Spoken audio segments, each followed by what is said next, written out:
pessoal! Vamos iniciar agora a apresentação do seminário sobre anticoncepcionais da disciplina de Farmacologia 2. O nosso orientador é o professor Rodrigo Gonçalves. A nossa equipe ela é composta pelas acadêmicas Bruna Oliveira Leite, Niele Cristina e Valéria Sabrina. Vamos falar um pouco sobre como esses anticoncepcionais agem no corpo da mulher, como que é a fisiologia do sistema reprodutor feminino e como que ocorre o ciclo menstrual feminino, para que nós possamos entender como esses anticoncepcionais eles vão agir dentro do nosso organismo. Para que nós possamos entender como que funciona esse processo dos anticoncepcionais e como que esses hormônios eles vão atuar sobre o organismo da mulher, a gente precisa entender como que funciona a fisiologia do sistema reprodutor feminino, né? E de uma forma bem simples e bem direta, eu vou apresentar a vocês. Aqui é a vulva, que é a entrada da vagina, temos a vagina, o colo uterino, que é a entrada do útero, temos o próprio útero, onde o embrião vai ficar armazenado após a fecundação, temos o endométrio, que é a parede do útero, que reveste todo o útero, temos as duas tubas uterinas, que é o local onde vai ocorrer a fecundação de fato, que vai ocorrer o encontro do óvulo com o espermatozoide. E temos o ovário, os dois ovários, que vai ser o local onde esses óvulos eles vão ser produzidos. Para que no corpo da mulher tudo é interligado. Então, para que toda a fecundação ocorra, tem um grande processo. Esse grande processo é chamado de ciclo menstrual. O ciclo menstrual ele vai variar de mulher para mulher, né? Na maioria das mulheres, ele tem uma duração de 28 dias, mas isso pode variar para mais e para menos, vai depender de cada indivíduo. O ciclo menstrual ele pode ser compreendido como um conjunto de mudanças periódicas que vão ocorrer no ovário e no útero da mulher. Todo esse processo ele vai acontecer na intenção de que o corpo seja preparado para que ocorra a liberação de um óvulo e que ele seja fecundado para que ocorra a formação de uma nova vida, né? Esse ciclo, ele vai ocorrer em 28 dias. Nós podemos perceber que do primeiro ao sétimo dia, mais ou menos, são os dias que ocorre a menstruação, porque como eu falei para vocês, varia de mulher para mulher. Do sétimo ao oitavo dia, vai ocorrer a renovação do endométrio e esse endométrio, ele vai começar a ser preparado para receber um novo embrião, caso seja fecundado no período fértil. Entre o 11º e o 16º dia, mais ou menos, ocorre o período fértil da mulher, também chamado de fase ovulatória. A ovulação, ela ocorre precisamente no 14º dia do ciclo, sendo que o primeiro dia do ciclo é considerado o primeiro dia da menstruação, que é quando inicia o novo ciclo. Então, a fase ovulatória, ela tem esses 4 ou 5 dias aqui, porque os 3 primeiros dias que antecedem o dia da ovulação é o período onde o corpo está sendo preparado, né? Onde o endométrio está já no seu período final de preparação, o 14º dia, onde ocorre o pico de LH e FSH, que nós vamos conhecer já quem são eles mais adiante, e também no dia após, que é o 15º dia, seria o período de capacidade de sobrevivência do óvulo. Porque nós sabemos que o óvulo ele tem uma vida apenas de 24 horas. Após o momento que o folículo de Graafi ele expele aquele óvulo, ele só vai ter 24 horas para ser fecundado. Após esse momento, aquele óvulo ele é descartado. Ele não pode mais ser fecundado. Aí, onde se inicia a fase lútea. A fase lútea, ela corresponde a uma redução na produção hormonal, vai haver a formação do corpo lúteo, porque o folículo ele vai expelir o óvulo e vai sobrar aquela massa. A junção daquela massa, né, que é o restante do folículo, ele vai juntar e vai formar o corpo lúteo. Esse corpo lúteo, ele vai se transformar em um corpo albicans, que ocorre mais ou menos do 25º até o 28º dia. Esse período, o endométrio, já caso não ocorra a fecundação, ele vai estar se preparando para começar a descamar. Esse processo de descamação é que nós conhecemos como menstruação. Após a descamação do endométrio, lá no finalzinho do 28º dia, vai iniciar um novo ciclo, que vai ser o sangramento, consequentemente o início do novo ciclo e o início de uma nova menstruação. Trabalhando na ideia de que esse óvulo não foi fecundado.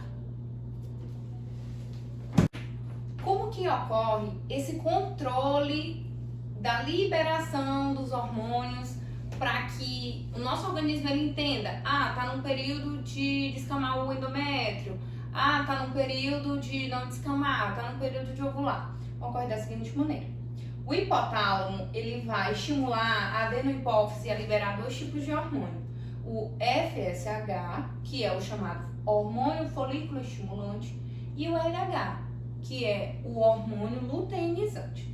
Esses dois hormônios vão estimular a produção de progesterona e estrógenos. Como que vai ocorrer? A hipófise vai produzir o FSH e o LH, como eu já expliquei para vocês. O FSH ele vai agir nos ovários, promovendo o desenvolvimento ovariano, como vocês podem ver aqui, que o FSH vai estimular o folículo. Aqui é a formação do folículo de Graafi. Esse folículo vai havendo a maturação. Quando eles estiverem maduros, quando o folículo estiver maduro, vai haver a produção de estrógenos. A partir do momento que vai continuando essa maturação, chega o momento que ocorre a ovulação, o óvulo é expelido e o restante do folículo vai se maturando até que vai formar o corpo lúteo. Quando há a formação desse corpo lúteo, há a liberação de progesterona. Por isso que os dois hormônios eles estão ligados. Para entender o ciclo menstrual de uma forma bem resumida, na fase folicular, que é a primeira, vai ocorrer o folículo em desenvolvimento, o início da menstruação, que o primeiro dia do ciclo vai ser o primeiro dia da menstruação. A ovulação vai ocorrer entre os dias 12 e 14, onde o óvulo vai passar 24 horas na tuba uterina. Se não houver a fecundação, o óvulo ele vai ser degenerado. Do 15º dia ao 28º dia, o folículo ele vai se transformar em um corpo lúteo. O estrógeno e a progesterona vão diminuir e vão atuar também sobre o endométrio. E esse endométrio vai se preparar para receber o embrião. Caso ele não receba, ocorre a descamação, como eu já expliquei anteriormente para vocês. De uma forma resumida, a gente tem aqui um quadro que ele vai explicar como que ocorre tudo no ciclo menstrual. Aqui tem um ciclo do dia 1º ao dia 28. A fase folicular ela vai do dia 1º ao 14º dia, né? Que o 14º dia a gente não pode esquecer que é marcado pela data da ovulação. E do 15º até o 28º vai ocorrer a fase lútea. A temperatura ela vai aumentar após o período de ovulação, como vocês podem ver. E os níveis hormonais eles vão variar. O FSH, que é o hormônio folículo estimulante, ele vai estar baixo no início. Aí ele vai haver um pico no 14º dia, que é na data da ovulação. Com o pico do FSH, vai ocorrer também um pico do LH. Esse pico de LH vai haver a estimulação da progesterona. Então a gente pode entender o seguinte, que o estrógeno ele vai ser estimulado bem no início, na formulação, no desenvolvimento do folículo, e quando o FSH está ativo, o estrógeno ele também está subindo. Quando ocorre a ovulação, há uma queda desse estrógeno, a progesterona, pelo contrário, ela aumenta, o estrógeno vai diminuindo, mas ele ainda permanece atuando sobre o endométrio. O que acontece? O óvulo, ele vai formando folículo, forma, quando der o 14º dia ele expele e vai ficar formando o corpo lúteo. Aqui é a parte do endométrio que ocorre na ovulação, o útero ele fica bem espaçado, logo depois na fase folicular o útero ocorre uma retração e no finalzinho ele vai, aqui é na parte folicular, onde ele ainda está formando os folículos.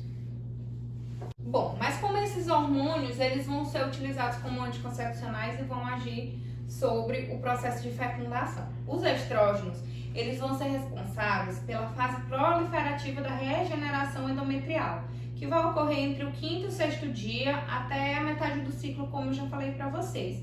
O que ele vai fazer? Ele vai aumentar a vascularização do endométrio, vai fazer com que o endométrio fique rico de proteínas e carboidratos, para que esse endométrio esteja preparado para receber espermatozoides e que os espermatozoides encontrem um meio bastante básico, né, do pH de 8 até 9, para que eles possam se desenvolver e encontrar o óvulo lá e fazer a fecundação.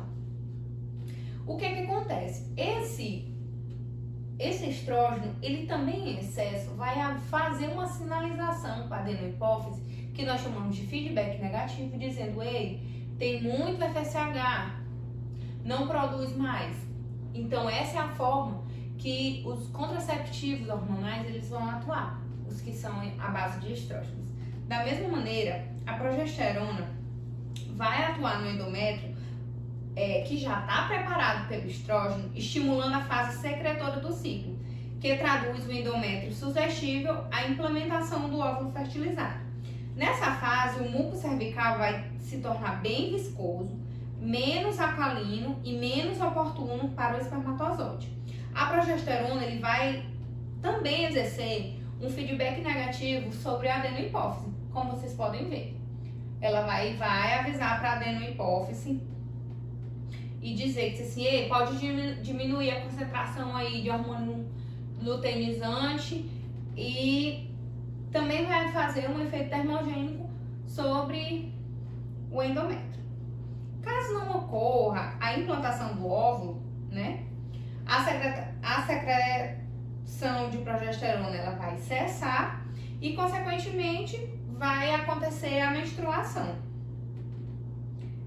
Mas, se a implantação vai ocorrer, o corpo lúteo vai continuar a secretar a progesterona e, pelo seu efeito no hipotálamo e na hipófise, vai prevenir uma ovulação adicional. Então, a progesterona ela vai avisar que não precisa mais produzir o hormônio luteinizante caso não ocorra a ovulação. Mas ocorrendo a ovulação, ela vai dizer pode continuar produzindo, que o endométrio tem que estar suscetível para uma boa fecundação e para um bom desenvolvimento do óvulo.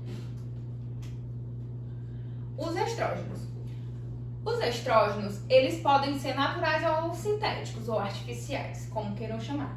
Nós temos os mais comuns, que são os naturais, produzidos pelo próprio corpo, derivados da testosterona. Estradiol, estrona e estriol. E o sintético nós temos o etinilestradiol, que é bastante utilizado nos contraceptivos, e o mestranol. É utilizado, mas não tanto. É mais comum vermos o etinilestradiol.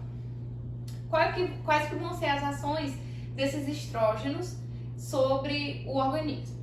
Ele vai inibir a secreção de FSH, consequentemente ele vai induzir um ciclo artificial quando a mulher começa a utilizar esse hormônio, e ele também vai ter um efeito contraceptivo, porque ele vai interferir no crescimento folicular. Não ocorrendo o crescimento folicular, não haverá a formação de óvulos e, consequentemente, não vai haver fecundação. Qual que é um ponto positivo desse hormônio? Ele vai aumentar o colesterol bom e vai reduzir o colesterol total e o colesterol ruim. Só que ele possui alguns efeitos adversos, como por exemplo, a sensibilidade na mama, náusea, vômito, anorexia. Ele também vai promover a retenção de sódio e água, porque ele vai ativar a angiotensina, e ele também vai ativar alguns fatores de coagulação, que também vai haver a predisposição a tromboembolias. Eles devem ser utilizados com muito cuidado por pacientes diabéticos, porque ele também vai aumentar a glicemia, né? Ele altera a glicemia e os triglicerídeos. Então, ele tem que ser usado com cautela por pacientes diabéticos.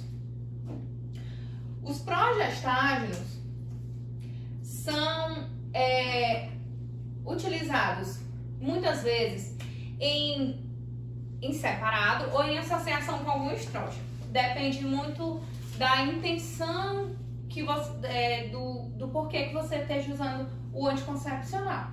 Nós temos aqui alguns exemplos. O diacetato de estanodiol, ele é usado como pílula. A noretidrona, que usada somente, ela é sozinha, então ela é usada como mini pílula.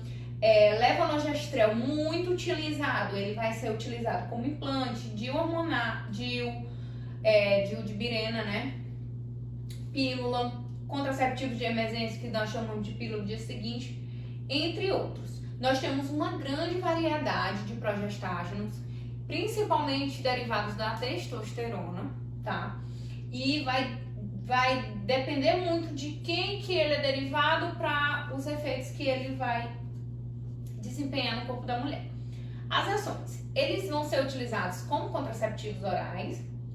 Eles também são utilizados na reposição hormonal, principalmente para as mulheres que estão no período de menopausa. Ele também vai ser utilizado no tratamento da endometriose, porque ele vai inibir a secreção do hormônio luteinizante, consequentemente não vai haver a expulsão do óvulo, consequentemente não vai haver preparação endometrial. Então o endométrio ele não vai estar propício para espermatozoide e consequentemente ele vai inibir totalmente a ovulação, porque ele não tem um ambiente propício para que ela ocorra. Os efeitos adversos são bem parecidos com o dos estrógenos, né? Vai ocorrer a acne, retenção de líquido, mudança no peso, depressão, mudança de libido, desconforto na mama, ciclos menstruais irregulares e sangramentos inesperados. São efeitos adversos bem semelhantes aos estrógenos, mas que também vai variar de organismo para organismo. Agora nós vamos entrar um pouquinho nos métodos contraceptivos. Nós sabemos que existem vários métodos contraceptivos, só que nós vamos focar naqueles que são hormonais, que tem os hormônios como mediadores dessa contracepção, tá bom? Nós temos as pílulas combinadas, mini pílulas, interceptivos ou pós-coito, injetáveis, adesivos transdérmicos, dispositivos uterinos, implantes subdérmicos e anel vaginal. Vou falar um pouquinho para vocês de cada um. Os anticoncepcionais orais, eles vão ser de 3 tipos. Os anticoncepcionais combinados, as mini pílulas e os interceptivos ou pós-coito, como nós conhecemos como pílula do dia seguinte. Os anticoncepcionais orais combinados, AOC, eles têm a eficácia bastante alta, eles são uma combinação de estrógeno mais progesterona obrigatoriamente, tá? Porque o próprio nome já diz que é combinado. O estrógeno usado, na maioria das vezes, e mais comum, como eu falei pra vocês, é o etinil estradiol, tá? Como vocês podem ver nas bulas de vários anticoncepcionais, é o mais usado. E a progesterona usada, elas são de diversos tipos. Tem a norestirona, levonorgestrel, muito usado, gestodeno, drospirenona, ciproterona, entre outros. A contracepção de estrógeno mais progesterona é idêntica em todas as pílulas, ou seja, a dosagem de cada pílula ela vai ser igual. Essas pílulas elas vão ser administradas por 21 dias, né? Todo dia toma uma pílula, vai iniciar no 5º dia do ciclo, ou seja, no 5º dia da menstruação. Quando finalizar os 21 comprimidos, vai fazer uma pausa de 7 dias. Dentro dessa pausa de 7 dias, pode ocorrer sangramento ou não, e aí você deve iniciar uma nova cartela no 8º dia. Aqui vocês podem ver vários exemplos, né, de anticoncepcionais que muita gente deve conhecer. São todas pílulas combinadas. As mini pílulas, elas contêm apenas progesterona, progesterona. Elas são tomadas sem interrupção, ou seja, geralmente as cartelas elas vêm com 35 comprimidos, todo dia você toma um. Encerrou a cartela, toma outro. Encerrou outra cartela, toma outra. Até que você não queira mais que ocorra a sua proteção contraceptiva. O início ela é sempre no 1º dia do ciclo, no 1º dia da menstruação, e elas são menos eficazes porque caso você esqueça uma pílula, aí você já fica com algum comprometimento no seu tratamento. Se você esquecer de tomar uma pílula, já aumenta a sua chance de você engravidar. Ela vai agir especificamente sobre o muco cervical. Ela vai deixar com que esse muco ele esteja bastante ácido, ele não tenha proteína, ele não tenha carboidrato, para que o espermatozoide não tenha um bom ambiente. E aí, consequentemente, esse espermatozoide não vai permanecer.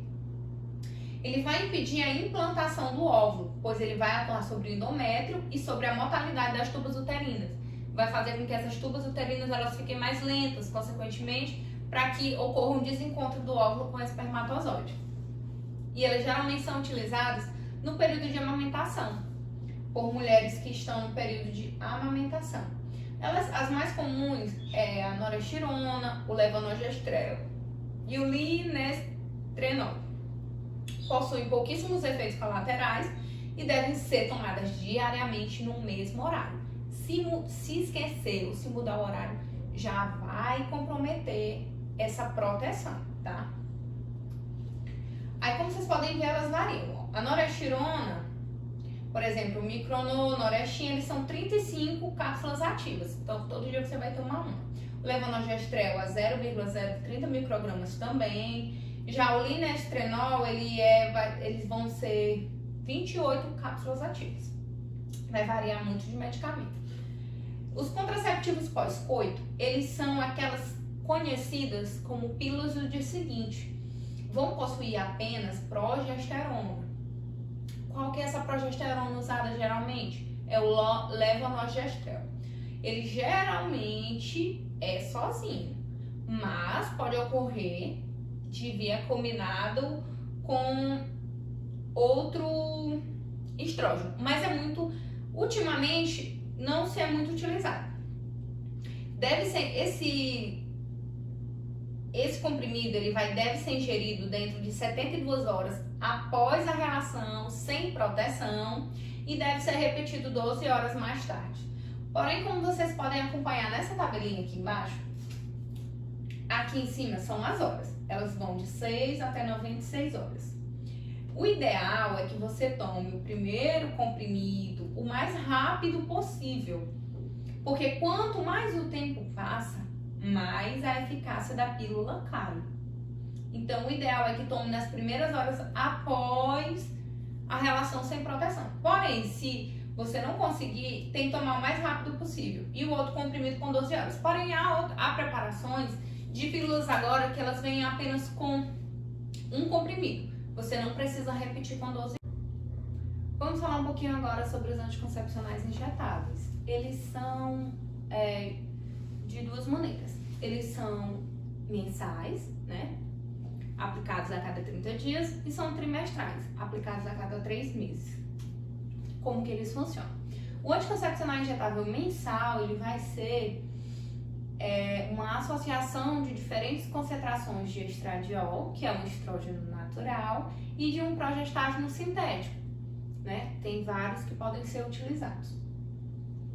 Eles vão atuar impedindo a ovulação, da mesma maneira que eles atuam na contracepção combinada.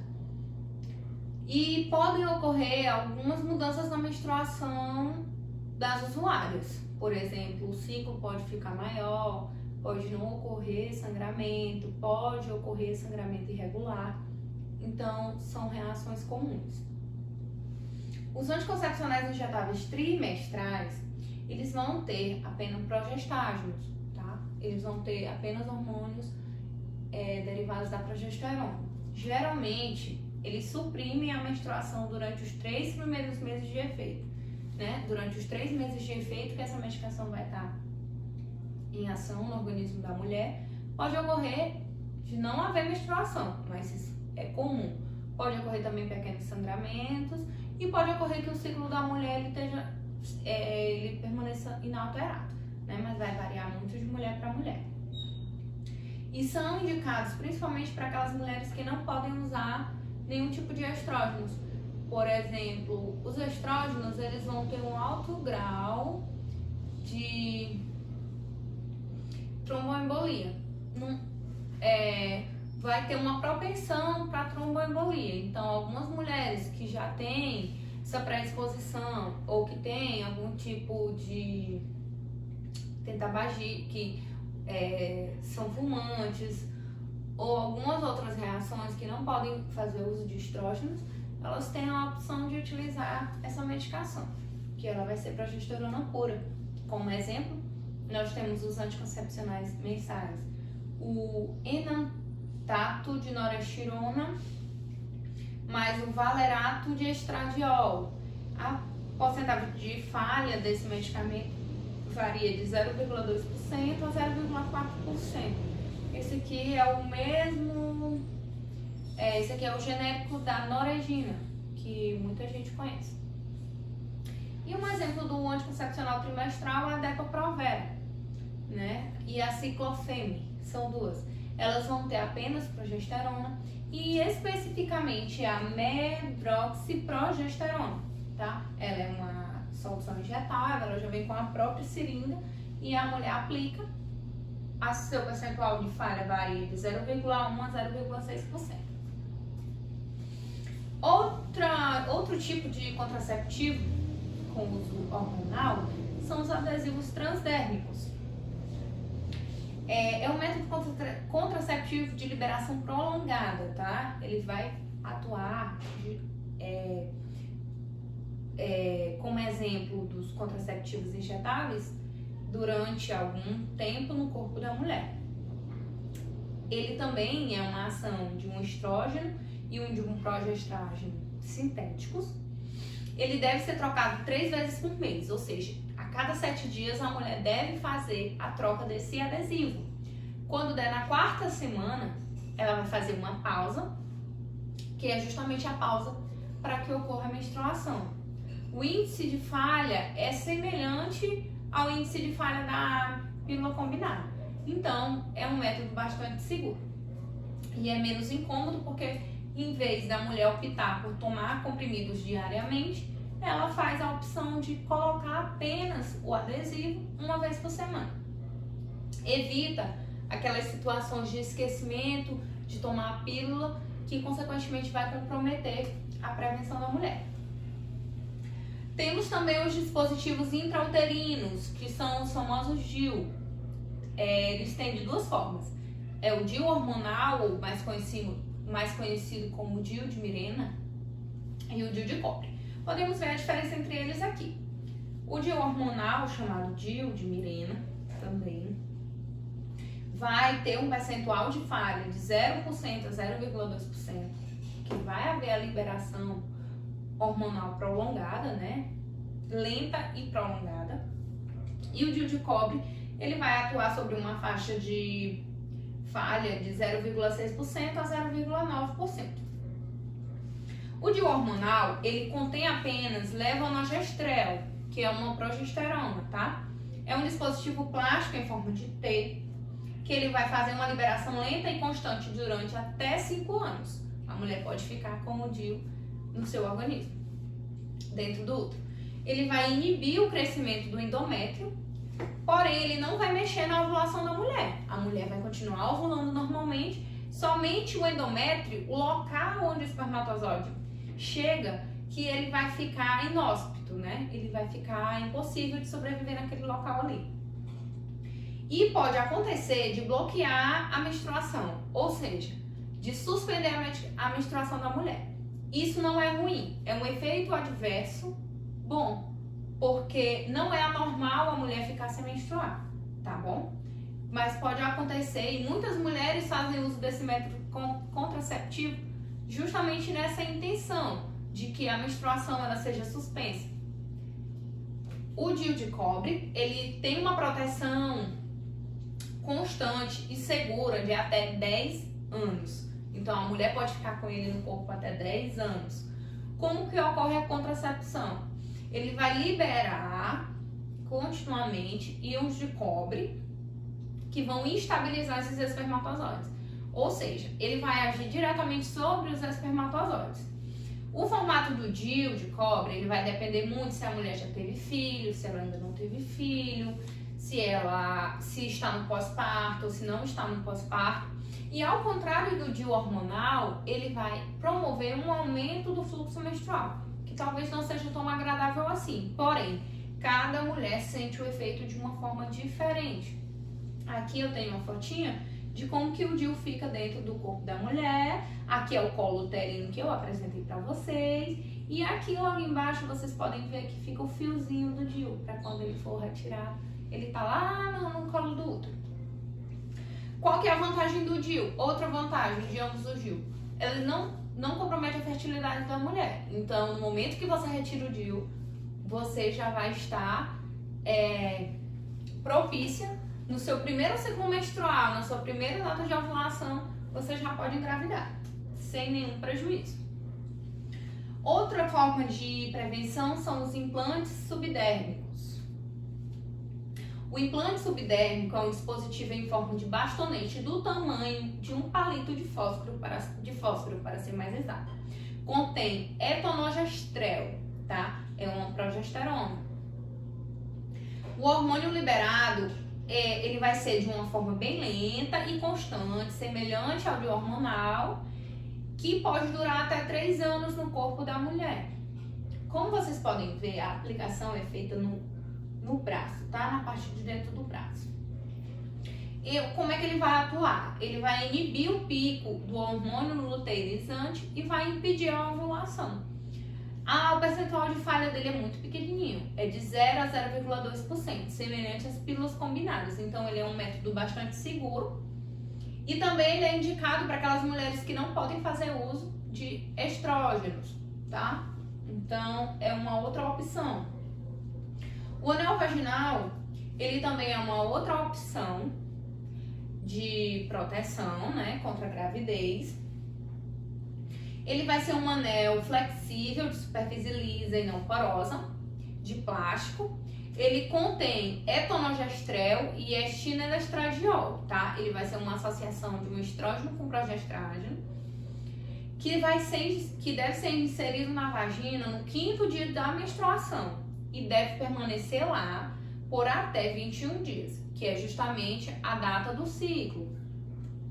Após o 21º dia, deve-se retirar o anel, faz-se uma pausa de 7 dias, que também é o período da menstruação, e após esses 7 dias, vai ser inserido um novo anel.